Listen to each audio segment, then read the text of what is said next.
Good afternoon, friends. It's about the end of another week. It's Friday afternoon. I'm here in Bonnoir, Carino, our air base North Luzon. They came up from Mindanao this morning. Alex and Davin had a check ride in the 182, and so we came on up here after in this 182. It's got a new engine on it, and we wanted to put some time on it and make sure everything's running well before we start putting it into the Lord's service. I just wanted to share with you how powerfully God has been working this week. I got a call Sabbath afternoon saying, hey, we got a container to deliver, 40-foot container. It's this roll forming machine that God has provided for us, and said, can we deliver it tomorrow, Sunday morning?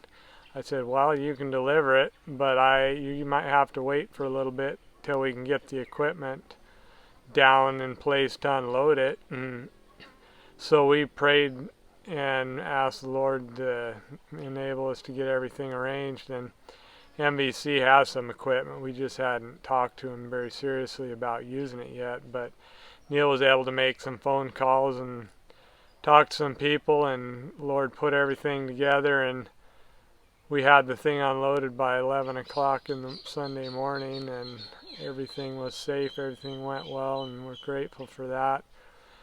I found out Monday that Davin had got this check ride scheduled, and I needed to come up and fly with Alex a little bit.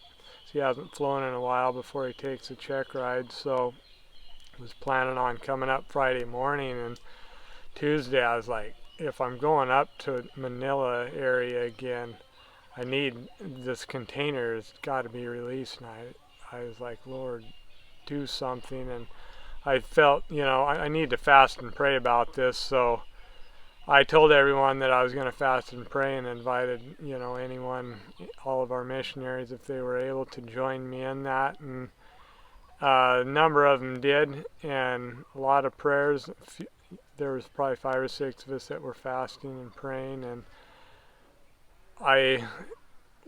end of Wednesday didn't hear anything, but Tuesday evening I got word that from Mary, the one that's been processing things through, that she got the paper. It had been signed by the Commissioner of Customs that we had been praying very specifically for on Wednesday, and we were just so grateful and thankful how God is working these things out. So we flew up this morning from MVC to Batangas for the check ride, and then came on up here to Bonnoir. But the container looks like it will be released on Tuesday or Wednesday. We're just doing the final processing, paying the storage fees, and we're just so grateful to God and see how powerful prayer is, and fasting and prayer specifically.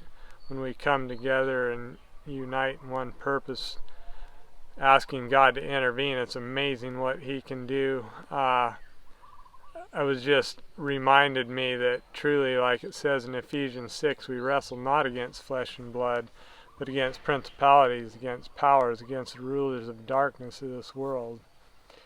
And the devil is, seeking to thwart God's work and keep things under His control, and yet when we ask God to intervene on our behalf, it gives Him the opportunity to do much more than He would if we weren't asking. Or even if we're asking, when we unite together and fast for something, God works in more powerful ways than He will otherwise. And we don't understand all of the workings of this spiritual warfare, but we do know that prayer is powerful, and it also changes our hearts. Didn't have real fond thoughts of this